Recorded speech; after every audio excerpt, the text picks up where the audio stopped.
Hey guys, welcome back to our CK3 playthrough. Now, let me take you back to England. So, as you can see, I advanced the game quite a bit. We are now officially England. I'm sorry that I did not record the fact that, we did form England. I just wanted to jump on here and play the game by myself. So, I am now dead. The original character is now dead. Now I'm playing as my son. And I don't know what we got planned for today. Maybe we'll go after Wales or something like that, but I don't know what we actually have planned today. We might just build up the realm and have a couple years of peace and whatnot else. So we'll see what gets thrown at us here. Intrigues game might accept. I doubt that. We're gonna lose a land to that guy once our character dies, which is really gonna not be great, to be perfectly honest,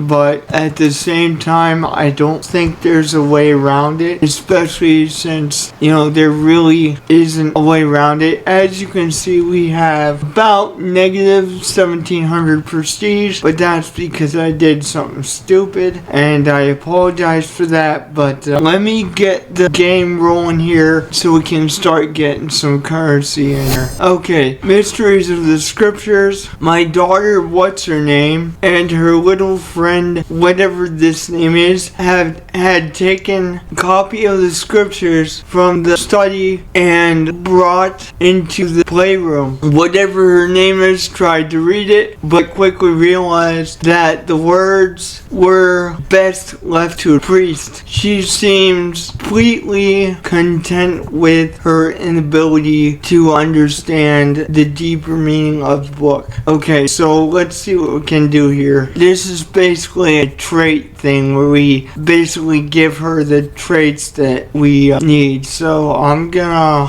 content is good. Content is good. I mean, I think humble is a little bit better, but we will leave that to open to interpretation here. I'm gonna get another position here because we need to. I'm gonna get that claim just so we have it. Not that we can do anything because we don't have the prestige to do it, but whichever, I guess. Okay, court physician. Yeah, we're gonna get the best one available here. And we have almost 4,000 troops now, guys, so that's also a factor as well. I'm going to actually try and get a claim off of Wales, maybe, but I don't know if we would be able to do that anyway because we have negative prestige, though, to be perfectly honest. So I do not know, to be perfectly honest, but we'll see. I do want to get the control back to where it needs to be in all of our areas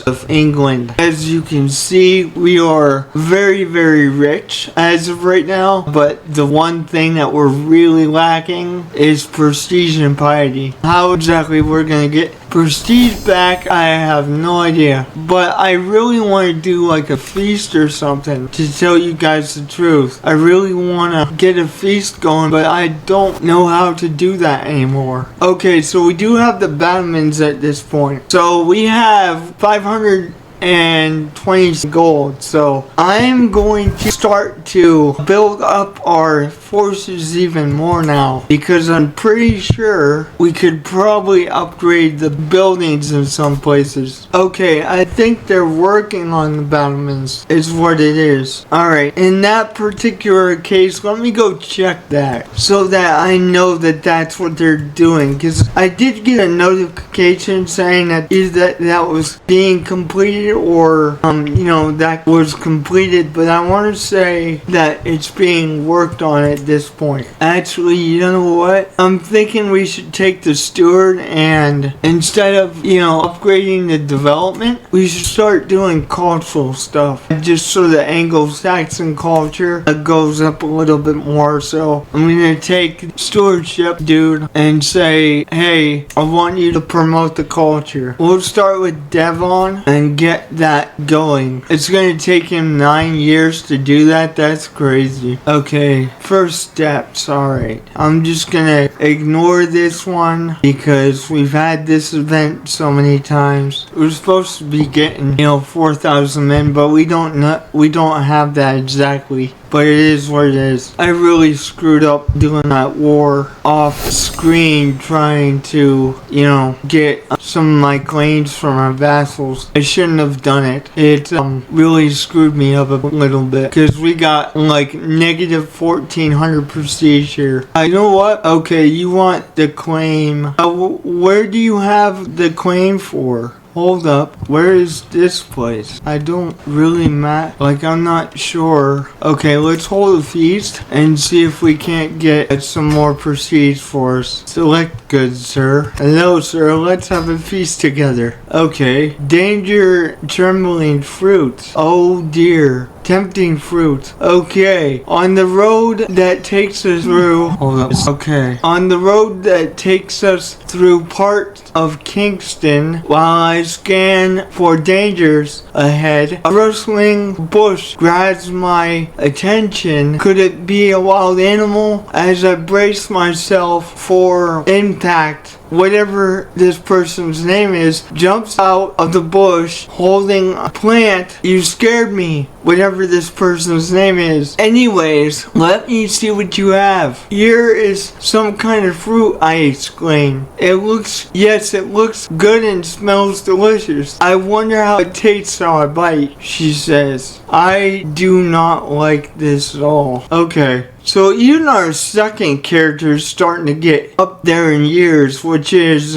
concerning actually, because we are going to lose territory to that one guy. Okay, we can gain 50 piety. You know what? I think what I'm going to do is I'm going to go with this middle one here. I am going to read the event real quick, but I'm going to go with this middle one here only because it only costs gold and we got plenty of gold. So, as we traverse through the plains, through the mud ant, we encounter a modest wayward shrine. Naively carved, it spots a cross at the head and below the weathered words, "Here lies a saint of Kent," whatever, and I'm not about ready to pronounce this guy's first part of his name, but Rochester. Saint Edmund of Kent. It seems a local spiritual figure is being, I have no idea what this word is, patronized, I think, in these parts, one not sanctioned by the Catholic Church, essentially Catholic clergy. Also, now that we're on the subject of clergy, for those of you that don't know, I actually am clergy, so this is my area of study in real life. Just an interesting fact about me. However, I'm Protestant, not Catholic. I'm going to go with the gold thing here. Okay, now we arrived at the feast, so that is good. Okay, I'm gonna see that claim being done. It would be nice to befriend this guy, actually, to tell you the truth. I mean, it's kind of counterproductive, but I'll try to befriend this guy at the feast. Okay, the guests are gathered at the hall, lords and ladies from near reaches of the realm. I adjust my clothes. This is exactly my idea of a perfect evening, but I'll have to do the mood bright and spirits high and fast begins. I am a terrible narrator, guys. I apologize. Reading's never been my strong suit, honestly. Okay, it takes much of the evening to get close enough to King, whatever his name is here, without making it feel forced. After all, the best friendships are natural. I want him to think this is spontaneous. The gentleman dubs the corners of his mouth with a corner of soiled tablecloth, brushing away crumbs of a flaky pastry. I just hope the next course is a bit lighter. The whole point of a feast is to provide a rich and varied culinary experience, and so far he hasn't felt more like it. It's trying to stuff us than excite us. Okay, so it's basically he's not having the time of his life, just to paraphrase. He's pretty bored, unfortunately. I'm not about ready to read this one again. I am having a terrible time with reading today. Yeah, I'm just gonna run through this feast real quick. What an evening. Okay, so we made a friend out of the King of Brittany at this point. That's really good, actually. We've still got negative prestige here, but that's okay. Alright.